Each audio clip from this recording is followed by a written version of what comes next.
పరలోకన తండ్రి, మహాపరిశుద్ధుడా, మహాగణుడా, సర్వశక్తుడా, సర్వాధికారి, సర్వసృష్టికర్త తండ్రి, మీ ఘనమైన, పవిత్రమైన, పరిశుద్ధమైన నామానికి స్తుతి స్తోత్రాలు చెల్లించుకుంటున్నాం దేవా. గడిచిన కాలమంతా తండ్రి మమ్మల్ని అందరినీ సజీవులుగా ఉంచినందుకు తండ్రి మీకు స్తుతి స్తోత్రాలు చెల్లించుకుంటున్నాం దేవా. ఈ దినం తండ్రి నాయన ప్రపంచవ్యాప్తంగా ఈ డిసెంబర్ 25వ తారీఖు రోజు తండ్రి అన్ని సంఘాలు, అన్ని చర్చిలు తండ్రి మీ మాటలు తండ్రి నాయన మరి జ్ఞాపకం చేసుకుంటున్నారు. మీ కుమారుడు పుట్టిన సందర్భంగా నాయన మరి డేట్ అయితే రాయించలేదు, కానీ ఆ యొక్క సందర్భంగా జ్ఞాపకం చేసుకోవటకే మీ సన్నిధిలో తండ్రి మేము కూడా మీ మాటలు ధ్యానించటానికి మాకు ఇచ్చిన సమయాన్ని బట్టి మీకు స్తోత్రాలు చెల్లించుకున్నాం దేవా. చెప్పబోతున్న మాటలు తండ్రి మీ మాటలుగా తండ్రి ఉన్నది ఉన్నట్టుగా చెప్పటానికి నాకు సమయోచిత జ్ఞానాన్ని దయచింది ప్రభు.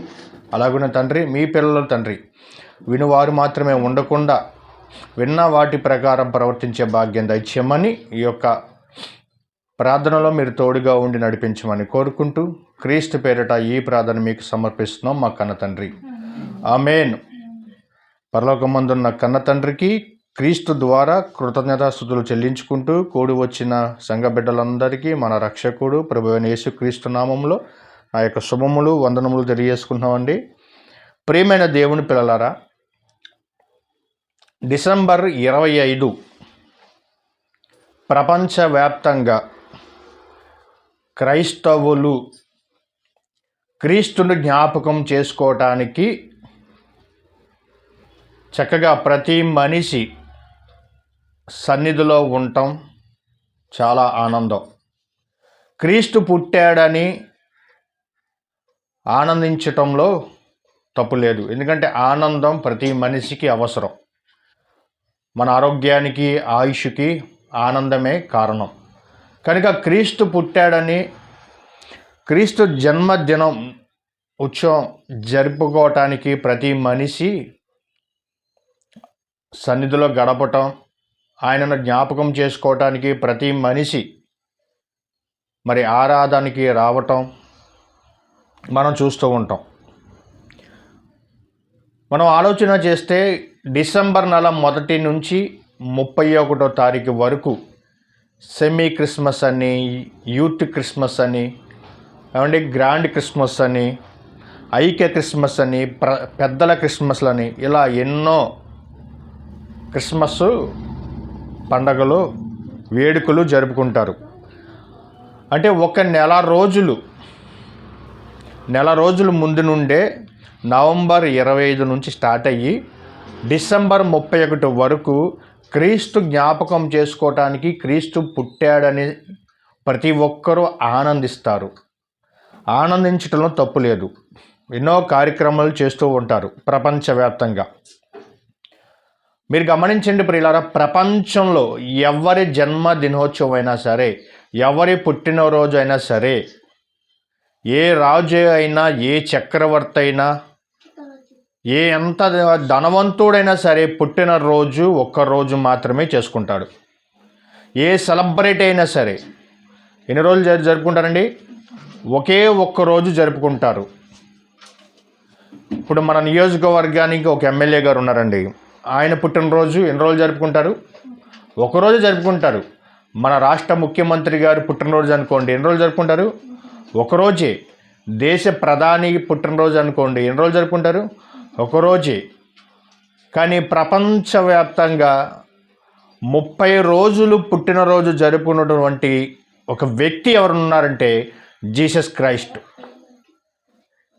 ప్రపంచవ్యాప్తంగా, ఓన్లీ ఇండియా కాదండి, నాట్ ఓన్ ఇండియా కాదు,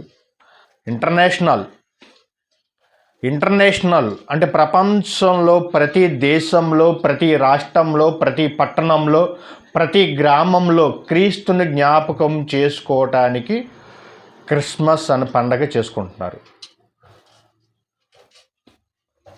అంటే ఎవ్వరికి లేని ధన్యత మన ప్రభువుకు దక్కింది.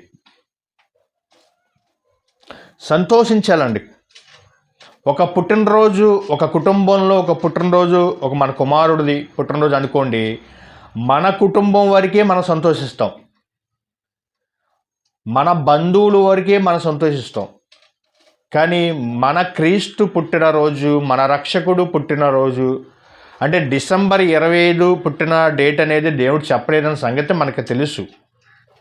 కానీ ఆయనను జ్ఞాపకం చేసుకోవటానికి గత యూట్యూబ్లో నేను మాట్లాడిన మాటలు కూడా ఉన్నాయండి.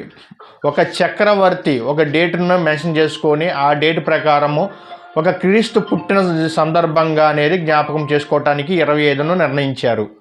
అంటే అతను నిర్ణయించాడు కానీ దేవుడు నిర్ణయించలేదు. కానీ అతను నిర్ణయించినటువంటి ఒక డేటుని ఈరోజు ప్రపంచవ్యాప్తంగా ప్రతి ఒక్కరూ మరి ఆయన పుట్టాడని సంతోషిస్తారు. ఇది సంతోషించటం అనేది క్రైస్తవులే కాదండి. క్రీస్తు పుట్టాడని క్రైస్తవులే సంతోషించట్లేదండి, అన్యులు కూడా సంతోషిస్తున్నారండి. హైందవ సహోదరులు కూడా సంతోషిస్తున్నారు. అది మన ప్రభువుకున్న క్యారెక్టర్ అండి. ప్రపంచ దేశాలలో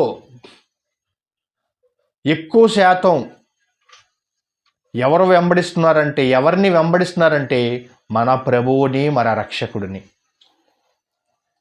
ఎందుకు ఆయన వెనకాలే వెళ్తున్నారంటే ఆయన నీతిమంతుడు, పరిశుద్ధుడు, పవిత్రుడు, నిర్దోషి, పాపులలో చేరక ప్రత్యేకింపబడిన అతని వెనకాల ఈ ప్రపంచం వెళ్తున్నారంటే ఆయన దేవుడు. ఎవరండి ఆయన? దేవుడై ఉండి మానవ ఆకారంతో ఈ శరీరాన్ని ధరించుకొని ఒక కన్యక గర్భమందు నేడు రక్షకుడు పుట్టి ఉన్నాడు. యేసుక్రీస్తు వారు పుట్టారు, మనం ఆనందిస్తున్నాం. కానీ యేసుక్రీస్తులాగా మనం బ్రతుకుతున్నామా ఆలోచించండి. ఆయన పుట్టినందుకు మనం సంబరాలు చేస్తున్నామే, ఆయన పుట్టినందుకు మనం ఆనందిస్తున్నామే, ఆయన పుట్టినందుకు మనం కేకులు కోసుకుంటున్నామే, ఆయన పుట్టినందుకు మనం ఎన్నో కొత్త కొత్త రకమైన బట్టలు వేసుకుంటున్నాము, గుడి అలంకరిస్తున్నాము, పెయింట్లు వేస్తున్నాము, ఇల్లు చక్కదిద్దుకుంటున్నాం. కానీ ఆయన పుట్టినటువంటి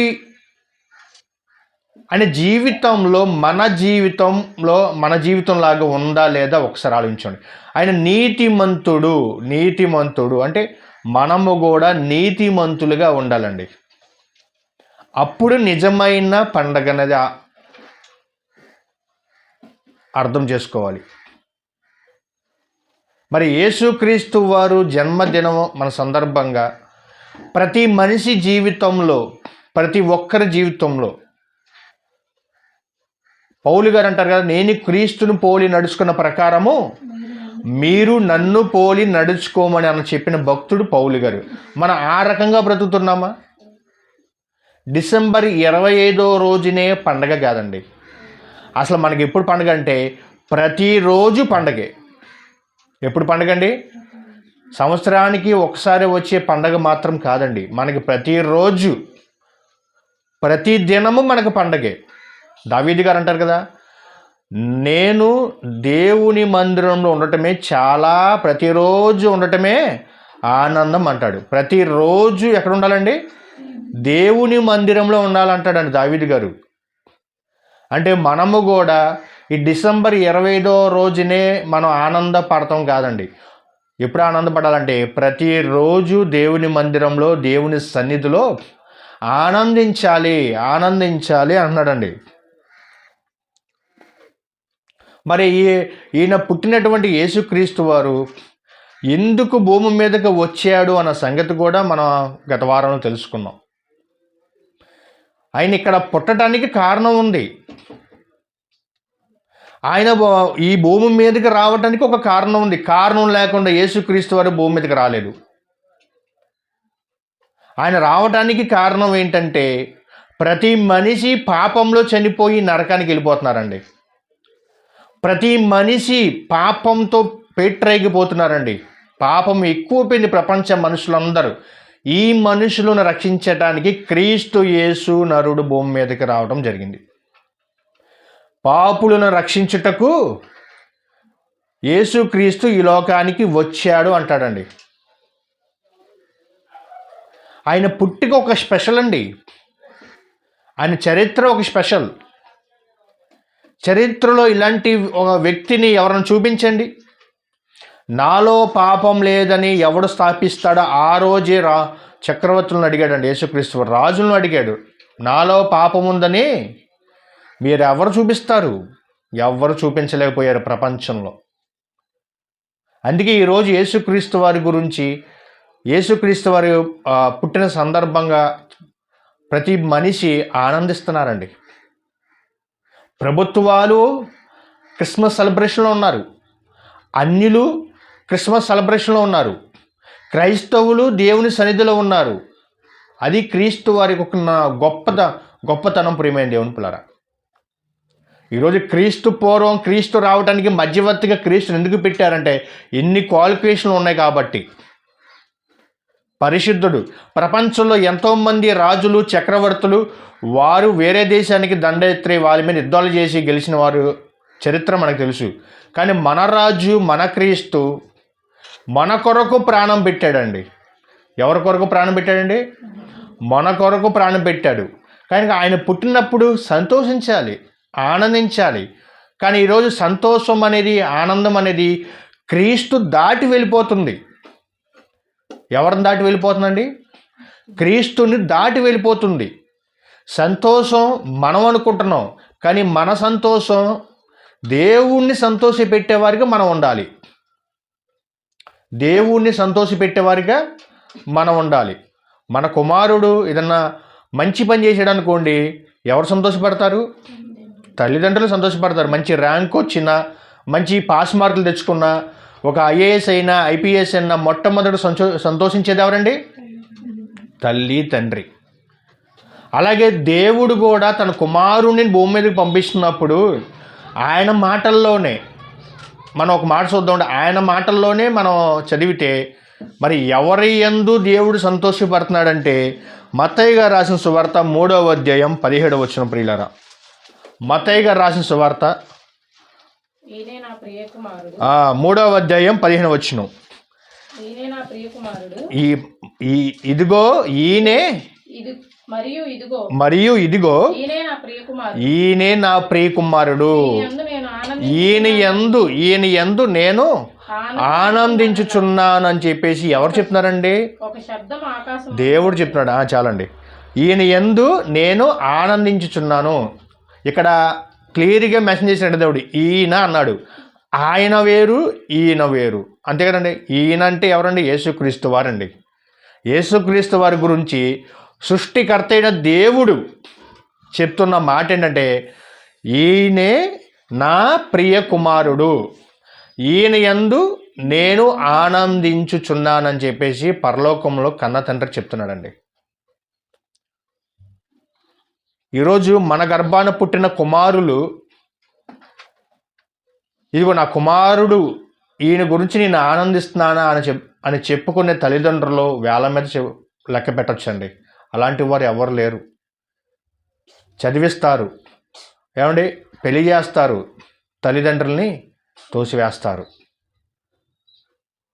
అలా తోసివేసిన తల్లిదండ్రుల దగ్గరికి వెళ్ళి ఇక నీ కుమారుడు ఇలా చేశాడు కదా అని మనం అడిగామనుకోండి, నా ప్రియ కుమారుడు అంటాడా? అనరండి. వీడు నా కడుపున చెడపుట్టాడు అంటారు. ఏమంటారు? నా కడుపుని చెడబుట్టాడు, మమ్మల్ని చూసుకోవట్లేదు, మమ్మల్ని పట్టించుకోవట్లేదు అంటున్నాడు. మరి కుమారులు మంచి మార్కులు తెచ్చుకున్నారనుకోండి, మంచిగా వారి జీవితంలో చక్కగా అనేక మందికి మంచి కార్యక్రమాలు చేసినటువంటి కుమారులు ఉన్నారనుకోండి, ఈయన మంచి కుమారుడు అంటారు. అలాగే దేవుడు కూడా చెప్తాడు, ఈయన నా ప్రియ కుమారుడు, ఈయన యందు నేను ఆనందించుచున్నాను అని అన్నాడు. ఇప్పుడు మనం ఆనందిస్తున్నామండి, క్రీస్తు పుట్టాడని ఆనందిస్తున్నాం. మనం ఆనందిస్తున్నావా లేదా దేవుడు కూడా ఆనందిస్తున్నాడా? ఆలోచించండి. దేవుడు ఆనందించడు. ఎందుకు ఆలోచించడంటే వాక్యం లేదు, ఎక్కడ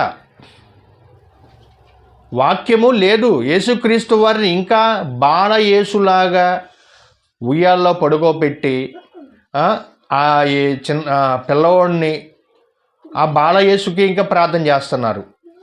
అటువంటి ప్రార్థన చేసినా అక్కడ ఏమైనా ఆరాధన జరిగినా దేవుడు ఆనందిస్తాడండి?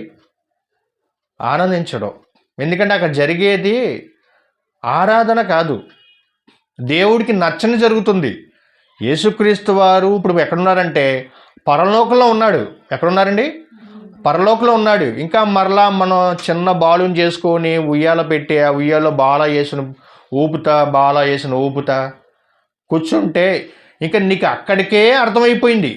ఇంక అంతకు మించి నీకు అర్థం అవ్వలేదు, సరైన జ్ఞానం లేదు నీకు, అక్కడ ఆగిపోయావు నువ్వు. ఇప్పుడు యేసుక్రీస్తు ఎక్కడున్నాడంటే పరలోకంలో ఉన్నాడు. మరలా కన్యక గర్భంలో పుట్టడం జరిగిద్దండి? జరగదు. కన్యక గర్భం మంది ఇంకా పుట్టడు, ఒకసారే. ఆయన పుట్టాడు, భూమి మీద పెరిగాడు, 33.5 సంవత్సరాల భూమి మీద బ్రతికినటువంటి యేసుక్రీస్తు వారు చనిపోయి 3వ దినమున పరలోకానికి వెళ్ళిపోయాడు. ఇంకా మనం ఏం చేస్తున్నామంటే క్రిస్మస్లో వేడుకలు, పండగలు, ఇంకా బాలయేసు పాటలు పాడుతున్నారు.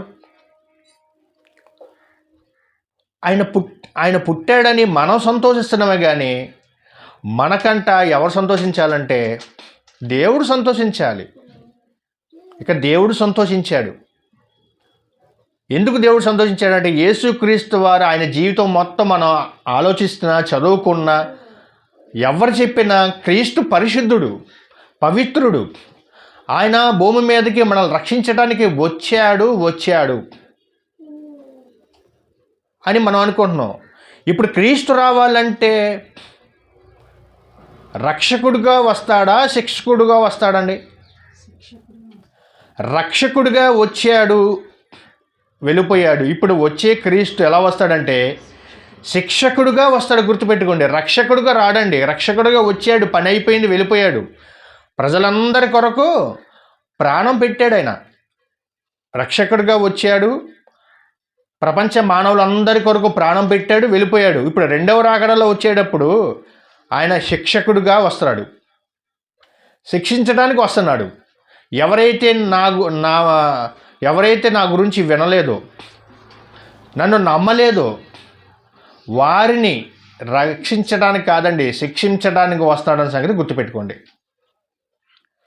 రైట్. క్రీస్తు పుట్టాడు కదా, క్రీస్తు పుట్టాడు, యేసుక్రీస్తు మన కొరకు ప్రాణం పెట్టాడు, సిలువలోకి వెళ్ళిపోయారు. మరి ఇప్పుడు మనం చేయాల్సిన పని ఏంటి ఆలోచించండి. క్రీస్తు చెప్పిన మార్గంలో మనం నడవాలండి. తండ్రి చెప్పిన మాటల్లో మనం ఉండాలి. తండ్రి చెప్పిన మాటలు మనం వినాలి.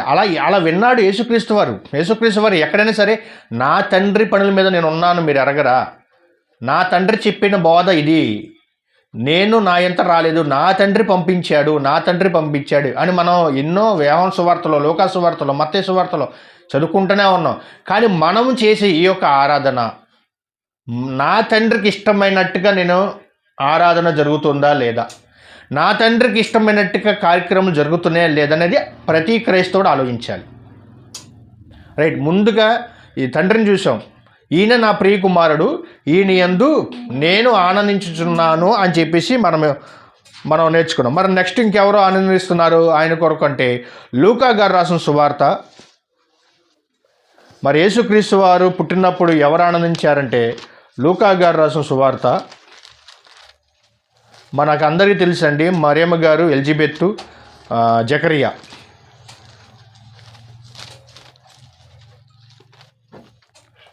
ఒకటవ అధ్యాయం 41 నుంచి చదువుకుందామండి. ఎలిజబెత్తు మరి యొక్క వందనము వచనము వినగానే ఆమె గర్భంలో ఉన్న శిశువు గంతులు వేసెను. ఏమండి, మరియమ్మ గారికి గర్భంతో ఉందండి, ఎలిజబెత్ కూడా గర్భంతో ఉంది. ఎలిజబెత్ దగ్గరికి వెళ్ళారండి. మరియమ్మ గారి గర్భంలో ఉన్నది ఎవరండి? యేసుక్రీస్తు వారు. జకరియా ఎలిజబెత్ గర్భంలో ఉన్నది ఎవరండి? యోహాను గారు, బాప్తిస్మ ఇచ్చి యోహాను. అంటే యేసుక్రీస్తు వారు రాకమునుపు, యేసుక్రీస్తు వారి భూమి మీదకి రాకమునుపు మొట్టమొదటిగా వచ్చింది ఎవరండి? బాప్తిస్మ ఇచ్చి యోహాను. ఎందుకంటే ఆయన మార్గము సరళం చేయటానికి బాప్తిస్మ యోహాను గారు భూమి మీదకి రావటం మనకని తెలుసు. వందనము వచ్చిన చెప్పంగానే ఎవరు గంతులు వేశారండి? బాప్తిస్మిచ్చి యోహాను గంతులు వేశాడు. ఎందుకు గంతులు వేశాడంటే స్త్రీలలో 42వ వచనం అండి. స్త్రీలలో నీవు ఆశీర్వదింపబడిన దానవు, నీ గర్భఫలము ఆశీర్వదింపబడును. నా ప్రభు తల్లి నా యుద్ధకు వచ్చుట నాకెలాగో ప్రాప్తించును. ఇదిగో నీ శుభవచనము నా చెవిన పడగానే నా గర్భంలో ఉన్న శిశువు ఆనందంతో గంతులు వేసిను. నా ప్రభువు తల్లి నా దగ్గరికి వచ్చారు. ఎప్పుడైతే తెలిసిందో యోహాను గారు లోపల ఉన్నారు. ఎలా ఉన్నారంటే గంతులు వేసును. ఎలా గంతులు వేసి అంటే ఆనందం. ఒక పక్కన మరియమ్మ గారి ఆనందపడుతున్నారు, మరొక పక్కన ఎలిజబెత్ ఆనందపడుతుంది, మరొక పక్కన బాప్తిస్మిచ్చి యోహాను కూడా ఆనందపడుతున్నాడు. ఇంకా క్రీస్తు రాలేదు, భూమి మీదకి రాలేదండి. నా ప్రభు తల్లి నా దగ్గరికి వచ్చినందుకు ఎంత ఆనందపడుతున్నాడండి. లోపల ఉన్న శిశువు, గర్భంలో ఉన్న శిశువు ఆనందం. అంటే ఈ క్రీస్తు పుట్టాడన్న ఆనందం. క్రీస్తు ఎవరి కొరకు పుట్టాడంటే మన కొరకు ఆయన పుట్టాడు అన్న సంగతి ప్రతి ఒక్కరూ ఆలోచించాలండి. మరియమ్మ గారి కూడా ఆనందపడుతుంది. ఎందుకు ఆనందపడుతుందంటే ప్రపంచ మానవులందరి కొరకు రక్షకుడు నా గర్భంలో పుట్టినందుకు నాకెంతో ఆనందము.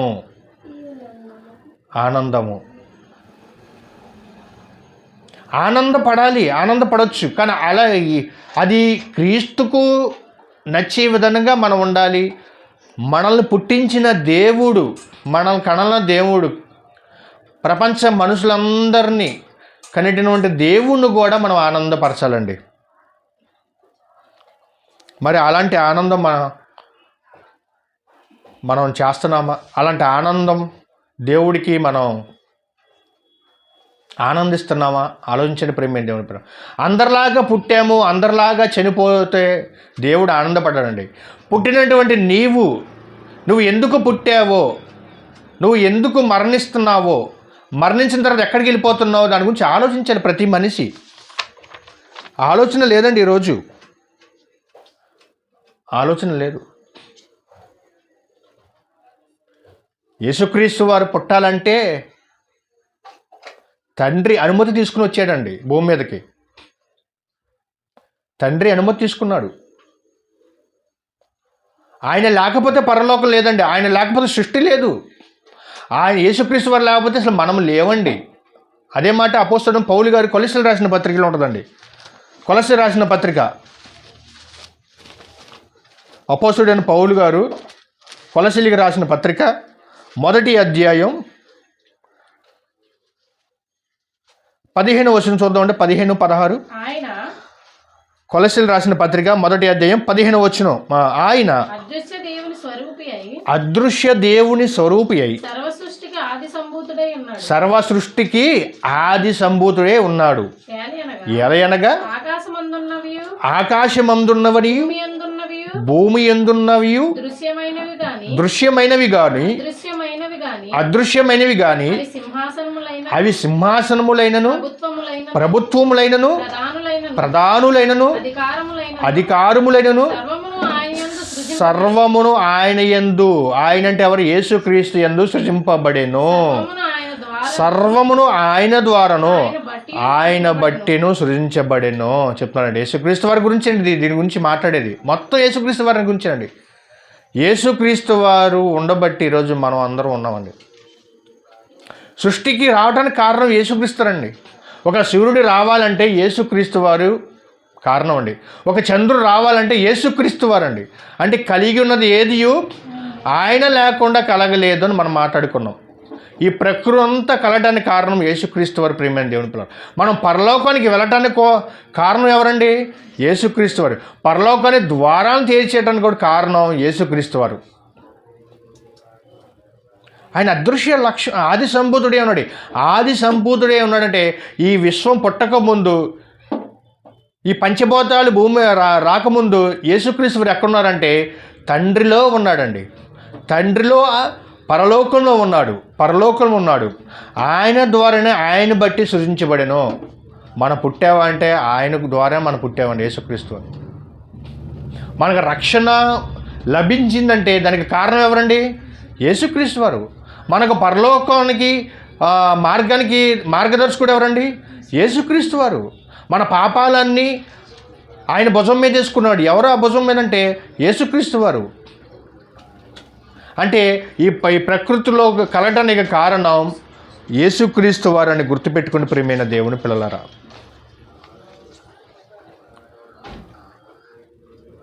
ఈ సృష్టిలో కారణం అండి యేసుక్రీస్తు వారు. మనం ఏది చేసుకోలేమండి. ఈ ప్రకృతిలో ఏదైనా మనం చేయగలుగుతామా?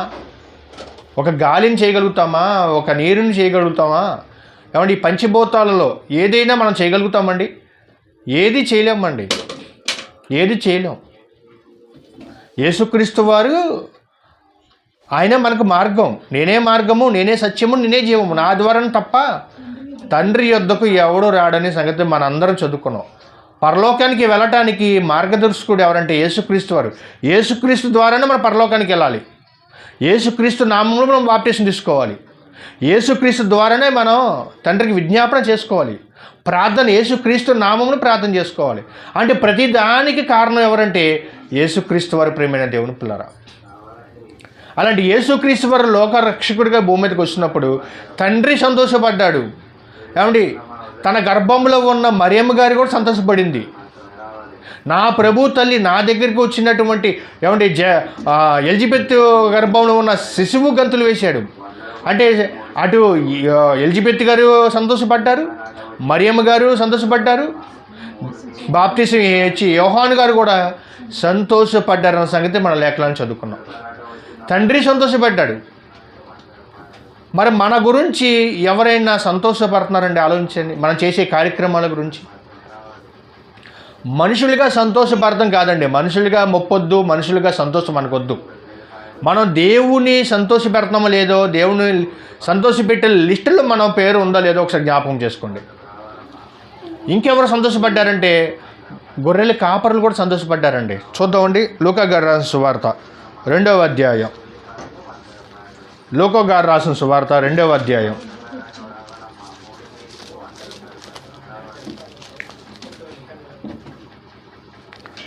9-10 నుండి. ప్రభుదూత, లూకా గారు రాసిన సువార్త 2వ అధ్యాయం 9వ వచనం. ప్రభుదూత వారి ఎద్దకు వచ్చి నిలిచెను. ప్రభువు మహిమ మిక్కిలి భయపడిరి. భయపడ్డారండి. ఎందుకు భయపడమాకండి. ఎందుకు భయపడతారు మీరు? అయితే ఆ దూత భయపడమాకండి, ఇదిగో ప్రజలందరికీ కలగబోవు. అబ్బా, మహా సంతోషకరమైన, ఓ పక్కన మీకు సంతోషం, ప్రజలందరికీ కలగబోవు మహా సంతోషం. బా, సంతోషం వేరు, మహా సంతోషం వేరు. ఆనందం వేరు, మహానందం వేరండి. ఆనందం మహా సంతోషము సువార్తమానము నేను మీకు తెలియజేస్తున్నాను. దావీదు పట్టణమందు నేడు రక్షకుడు మీ కొరకు పుట్టి ఉన్నాడు, ఈయనే ప్రభువైన క్రీస్తు. కాబట్టి అక్కడ కాపరులు సంతోషపడ్డారు. చూడండి, సంతోషించాలి, ఆనందించాలి, తప్పులేదు. కానీ సంతోషం, ఆనందం అనేది మన దేవుడికి చెల్లుతుందా లేదా అనేది ఆలోచించాలి. ప్రజలందరికీ కలగబోవు మహా సంతోషము, మహా సంతోషం ప్రజలందరికీ. ఈరోజు ప్రపంచం మనుషులందరూ చేసుకుంటున్నారు. ఆ దేశం లేదు, ఈ దేశం లేదు, ఆ ఖండం లేదు, ఈ ఖండం లేదు, ఆ రాష్ట్రం లేదు, ఈ రాష్ట్రం లేదండి. ప్రజలందరూ, ప్రపంచ మనుషులందరూ చేసుకునే పండగ క్రీస్తుని జ్ఞాపకం చేసుకునే పండగ.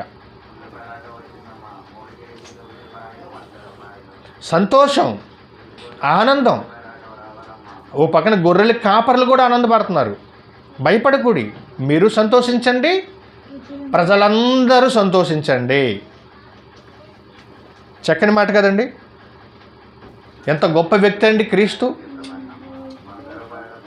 ప్రపంచంలో ఇలాంటి వ్యక్తి మనకు కనబడతాడండి? కనబడరండి. రక్షకుడు మన కొరకు పుట్టినటువంటి ఒక గొప్ప నక్షత్రం అండి. ఒక స్టార్. యేసుక్రీస్తు వారు అంటే స్టార్, యూనివర్స్ స్టార్ అండి.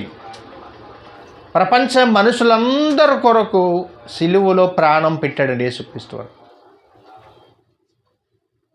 సంతోషం, మనము కూడా సంతోషిస్తామండి.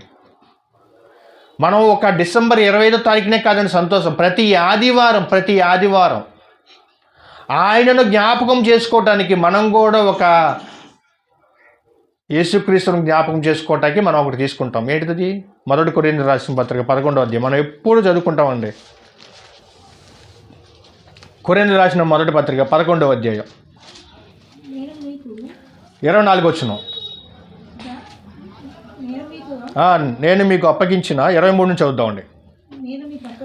నేను మీకు అప్పగించిన దాన్ని ప్రభువును పొందితిని, ప్రభువైన యేసు తాను అప్పగింపబడిన రాత్రి ఒక రొట్టెనెత్తుకొని కృతజ్ఞతాస్తుతులు చెల్లించి దానిని విరిచి, ఇది మీ కొరకైన నా శరీరము, నన్ను జ్ఞాపకం చేసుకున్నట్టుకి దీనిని చేయడను చెప్పాను. నన్ను జ్ఞాపకం చేసుకోవడానికి మనం ప్రతి ఆదివారం ఏం తీసుకుంటామండి?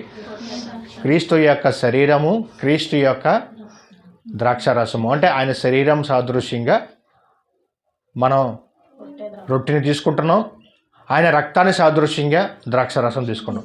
ఆయనను జ్ఞాపకం చేసుకోవడానికి డిసెంబర్ 25వ తారీఖున రోజు జ్ఞాపకం చేసుకుంటున్నారా? కాదండి. ప్రతిరోజు జ్ఞాపకం చేసుకొని ప్రతి ఆదివారం ఆయనను జ్ఞాపకం చేసుకొని రొట్టె ద్రాక్షారసం తీసుకోవాలండి.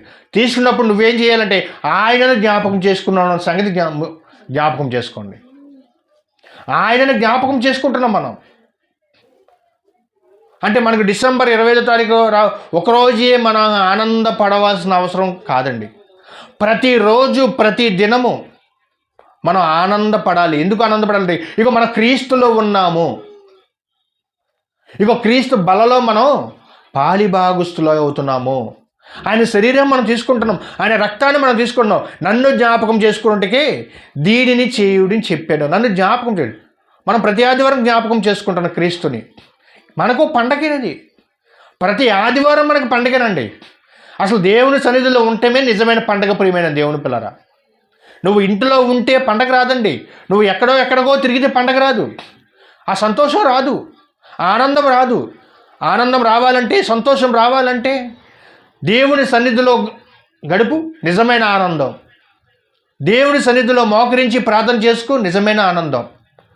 దేవుడి సన్నిధిలో ఒక మంచి పాట పాడు, నిజమైన క్రిస్మస్. దేవుని సన్నిధిలో వాక్యం నేర్చుకొని చెప్పు, నిజమైన క్రిస్మస్. ఆయన జ్ఞాపకం చేసుకోవటానికి మనం ప్రతి ఆదివారం చేసుకున్నాం. మనకి పండగేనండి. క్రీస్తును నమ్ముకున్న ప్రతి ఒక్కరూ, క్రీస్తును అంగీకరించిన ప్రతి ఒక్కరికి ప్రతిరోజు పండగే, ప్రతి దినము పండగే, ప్రతి ఆదివారము పండగే. ఎందుకు? ఆయన జ్ఞాపకం చేసుకుంటున్నాం. ఆయన సన్నిధిలో మనం ఉంటున్నాం, ఆయన దేవుని సన్నిధిలో మనం నిలుచుంటున్నాం. మన లోకంలో ఉన్నట్టుగా మన లోకంలో లేవు, లోకంలో లేవండి. మనం వేరే ఉన్నాం. మనం లోకానికి వేరుగా మనం బ్రతుకుతున్నాం. అంటే క్రీస్తు చెప్పిన మార్గంలో మనం నడుస్తున్నాం. పౌలు గారు అంటారు కదండి, నేను క్రీస్తుని పోలి నడుచుకున్న ప్రకారము మీరు నన్ను పోలి నడుచుకోనండి.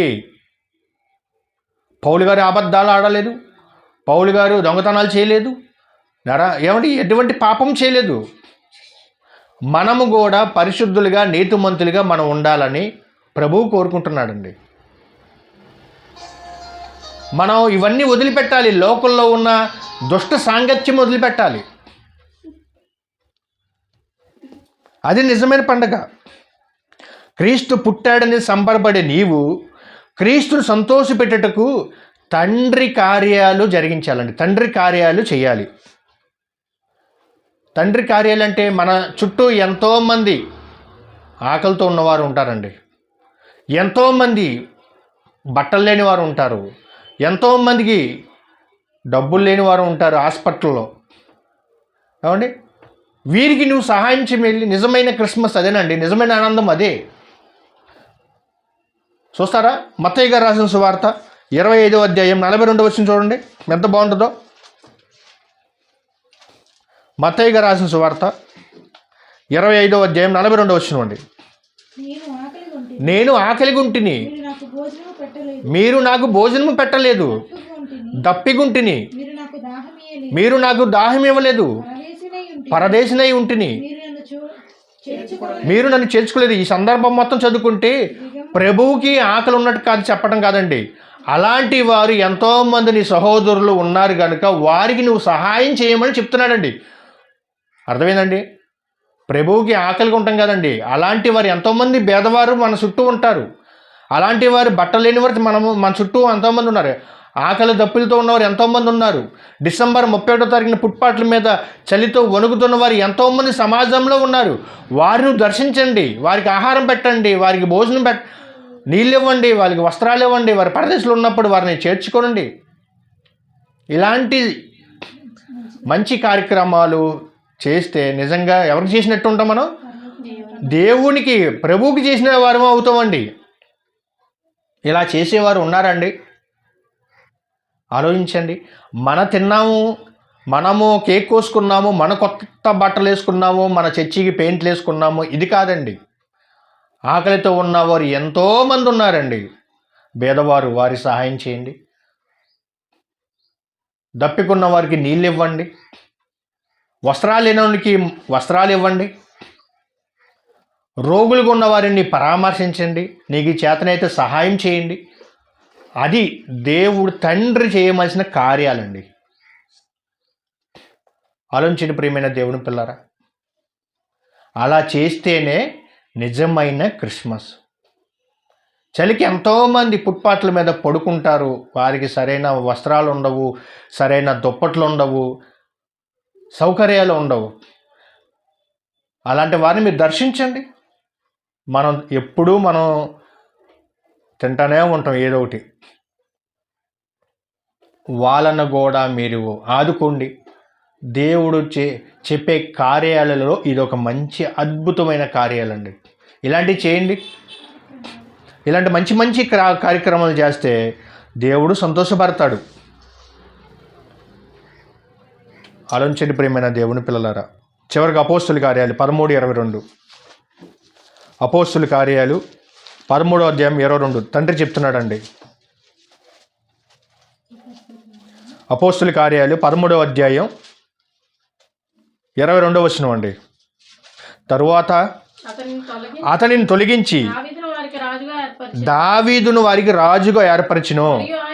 మరియు ఆయన, నేను యెషయా కుమారుడైన దావీదును కనుగొంటిని. అతడు నా ఇష్టానుసారుడైన మనుషుడు, అతడు నా ఉద్దేశములన్నీ నెరవేర్చినని చెప్పి అతని గురించి సాక్ష్యం ఇచ్చెను. ఇలాంటి సాక్ష్యం మన దేవుడు మన గురించి అంటున్నాడా లేదా ఒకసారి ఆలోచించండి. దావీదు గారి గురించి చెప్తున్నాడండి తండ్రి. ఏమండి, నా ఇష్టానుసారుడు మనుష్యుడు. ఒకనాడు దావీదు గారి గొర్రెలు కాపరి, తర్వాత సింహాసనం ఇచ్చాడు దావీదు గారికి దేవుడు. ఆయన దేవుడు చెప్పిన ఆ సత్క్రియలను జరిగించాడు. దేవుడు చెప్పిన చిత్త ప్రకారంగా నడిచాడు. నా ఇష్టానుసారుడు మనుషుడు, నా చిత్తములని నా ఉద్దేశములన్నీ నెరవేర్చినని అతని గురించి సాక్ష్యం ఇచ్చాను. ఆయన ఉద్దేశాలు అంటే దేవుడు చెప్పిన ఉద్దేశాలు బైబిల్ చదివితే మనకు అర్థమవుతాయి. ఆయన ఏదైతే చెప్పాడో అది మనం చేయాలండి. అలాంటి మంచి మంచి కార్యక్రమాలు చేయండి. అనేక ప్రాంతాలకి సువార్త ప్రకటించండి. 99 నీతిమంతుల కంటే ఒక పాపి విషయంలో పరలోకంలో సంతోషం కలుగును. ఒక పాపి రక్షిస్తే దేవుడు సంతోషపడతాడు. ఇప్పటి వరకు పాపిగా బ్రతికాను, ఇప్పటి వరకు దొంగగా బ్రతికాను, ఇప్పటి వరకు లోకంలో బ్రతికాను, ఇక నుంచైనా ఈ క్రిస్మస్ రోజున మీరు మంచి హృదయంతో, నేను ఇప్పటి వరకు పాపాలు చేశాను తండ్రి నన్ను క్షమించమని అడిగితే ఖచ్చితంగా క్షమించే దేవుడు అండి మన దేవుడు. క్షమిస్తాడు. ఇక నుంచి ఈ క్రిస్మస్ రోజు నేను ఏ తప్పు చేయను అని మీరు అనుకోండి. నేను ఏ పాపం చేయను, నేను దుష్టులతో సాంగత్యము చేయను, ఎవరితో పడితే వాళ్ళు తిరగను అని మీరు ఒకసారి అనుకోండి. నిజంగా దేవుడు సంతోషపడతాడండి. అలాంటి సంతోషపెట్టే కార్యక్రమాలే చేయమన్నాడండి. అది నిజమైన క్రిస్మస్. ఎంతోమంది మన చుట్టూ పేదవారు ఉంటారు, వారందరికీ మనం సహాయం చేయాలి. అలా సహాయం చేస్తే ఎవరు చేసినట్టంటే తండ్రికి చేసినట్టేనండి, మనం దేవునికి చేసినట్టే. అలాంటి కార్యక్రమాలు, మంచి మంచి కార్యక్రమాలు చేయండి, దేవుడు సంతోషపడతాడు. ఇప్పటివరకు లోకంలో తిరిగానా తండ్రి, ఇక నుంచి నేను ఈ క్రిస్మస్ రోజున ఈ యొక్క ఆరాధనలో ఇక నుంచి నేను నీ సన్నిధి విడిచిపెట్టను అని ప్రతిజ్ఞ చేసుకోండి. నిజంగా దేవుడు సంతోషపడతాడు. నా కుమారుడు తప్పుపోయినా సరే మరలా తిరిగి వచ్చాడు అని అనుకుంటాడు దేవుడు. కనుక ఆలోచించండి, లోకంలో ఉన్న వాటిని వదిలేయండి. వదిలేసి దేవుడి సన్నిధిలో మనం గడిపితే మనకు అంతకంటే ఆనందం ఇంకేం కావాలండి. ప్రతిరోజు మనకి పండగే. ఎవరైతే యేసుక్రీస్తు వారు యొక్క రక్తాన్ని మనం తీసుకుంటున్నామో, రొట్టెని ద్రాక్షరసం మనం తీసుకుంటున్నామో వారందరికీ పండగేనండి. పండగ అంటే సంవత్సరానికి ఒకసారి వచ్చే పండగ మాత్రం కాదు, ప్రతిరోజు పండగే. ప్రతి ఆదివారం క్రీస్తు జ్ఞాపకం చేసుకోవడానికి ప్రతి ఆదివారం పండగే. ప్రార్థన చేసుకుందాం. మమ్మల్ని మిక్కిలిగా ప్రేమించిన మా కన్న తండ్రి, ఇప్పటి వరకు తండ్రి మంచి మాటలు తండ్రి నాయన మరి మాకు నేర్పించారు. డిసెంబర్ 25వ తారీఖు పండగ మాత్రమే కాదు కానీ, ఆ రోజే సంతోషపడటం కాదు కానీ, ప్రతిరోజు తండ్రి మీరు సంతోషపడమన్నారు, ప్రతిరోజు ఆనందించమన్నారు. ప్రతి ఆదివారం మిమ్మల్ని జ్ఞాపకం చేసుకుంటే మాకు అదొక పండగ తండ్రి. కనుక తండ్రి మంచి మాటలు తండ్రి నాయన మరి వినిపించారు తండ్రి. వాటి ప్రకారంగా మేము నడుచుకోవడానికి సహాయం చేయండి ప్రభా. కూడి వచ్చిన ప్రతి ఒక్కరిని జ్ఞాపకం చేసుకుని ప్రభా, మంచి ఆరోగ్యాన్ని ఆయుష్ను ప్రసాదించండి ప్రభా. ఇలాగే నిరంతరం మీ పనుల మీద ఉండి మీకోసం భూమి మీద మీకు ఇష్టంగా బ్రతికి మీరున్న మహాలోకానికి చేరొచ్చే భాగ్యాన్ని అదృష్టాన్ని కూడి వచ్చిన మా అందరికి దయచేయమని, ఇక్కడ ఉన్న ప్రతి ఒక్కరిని పేరు పేరున దీవించండి, ఆశీర్వదించండి, మంచి ఆరోగ్యాన్ని ఆయుష్ ప్రసాదించమని క్రీస్తు పేరిట ఈ ప్రార్థన మీకు సమర్పిస్తున్నాం మా కన్న తండ్రి. ఆమేన్. మా తండ్రి అయిన దేవుని ప్రేమయు, కుమారుడైన యేసుక్రీస్తు వారి కృపయు, పరిశుద్ధాత్మ దేవుని అన్యోన్య సహాసము ఇప్పుడు ఎల్లప్పుడూ లోకంలో ఉన్న పరిశుద్ధులకి, మనకి, సంఘానికి, కుటుంబానికి తోడే ఉండి నడిపించిన గాక. ఆమేన్. అందరికీ వందనాలండి.